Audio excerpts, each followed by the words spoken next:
I'm going to take you to Dick Cheney. Fasten your seatbelt. And this is going to absolutely blow you away. I would like you, if you can do this on your computer, to go to methodicaldeception.com. And when you open that up, on the navigation bar, you'll see where it says resources. And you'll want to click on that resources. And then there's a big box that says about the Israeli art students at the World Trade Center. Click here. Click on that and tell me when you get to that page that has some photographs, because this is the elephant in the room that nobody wanted to talk about. And this is one of the documents, a 61-page DEA document that I went over and over and over and connected Israeli Mossad bomb experts to an art group that were traveling around the United States, and to an art group that gave themselves the name of Gelatin. So are you there? I'm there. So you got those pictures? Yeah. Okay, now I'm going to take you to Dick Cheney. Just listen up.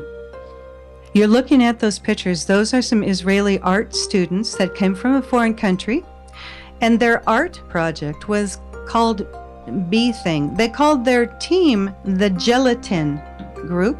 And just so you understand this, gelatin is often referred to gelignite or blasting gelatin. It's also referred to as blasting jelly, but gelatin, and they later on changed their name because people started waking up to this.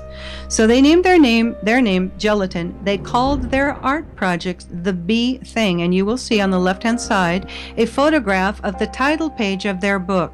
And what the B Thing was, there was a group called the Lower Manhattan Cultural Center that was renting the 91st floor, or allowed to live on the 91st floor. These foreign art students, and some of them were connected to a group of traveling art students that were all over the country that the DEA found out about because they were going door to door to some of their agents' homes and their offices. And some of the offices were not public locations. So they were like, who are these people? There's Israeli students trying to sell us art.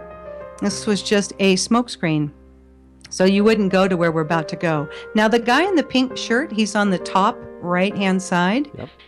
Kind of a pink shirt on. He has repelling gear on. Yeah. They removed a window. This was their art project. They put a wooden balcony out, and they had photographs taken via a helicopter that was rented by their sponsor from the Lower Manhattan Cultural Center. And that particular gentleman also had a big party to celebrate this event, and he rented part of the top floors of the Millennium Hotel. You'll remember that from 9/11, and who was there, the Bush relative, and took pictures and had a big champagne party watching this. Okay, look behind the gentleman in the pink shirt. You're going to see two big bold numbers. It says BB18. Those are fuse holders. Now look at all three pictures and look at how many boxes of plastic fuse holders that can be used for remote control demolition.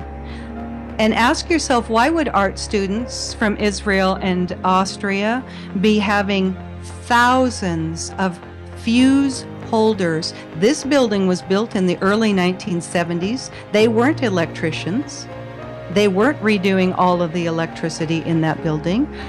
Think about this. Okay, so I get this book out, I'm waiting for my shipment of books to show up, and I literally had a voice say to me, look into this.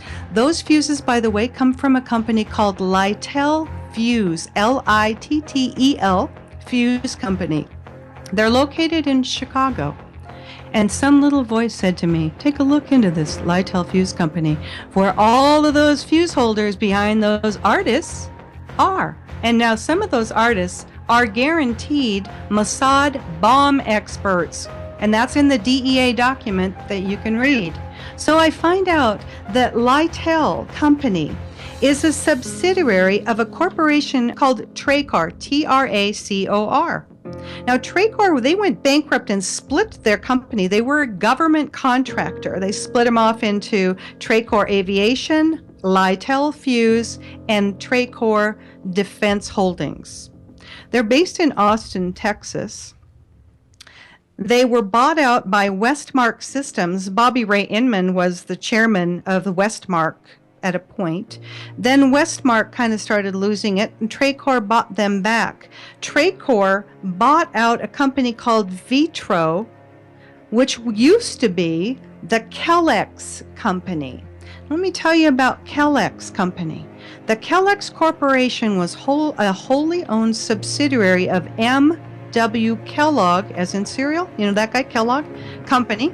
Kellex was formed in 1942, so Kellogg's operation relating to the Manhattan Project could be kept separate and secret, Kel meaning Kellogg and X meaning secret. The new company's goal was to design a facility for the production of enriched uranium through a gaseous diffusion technique.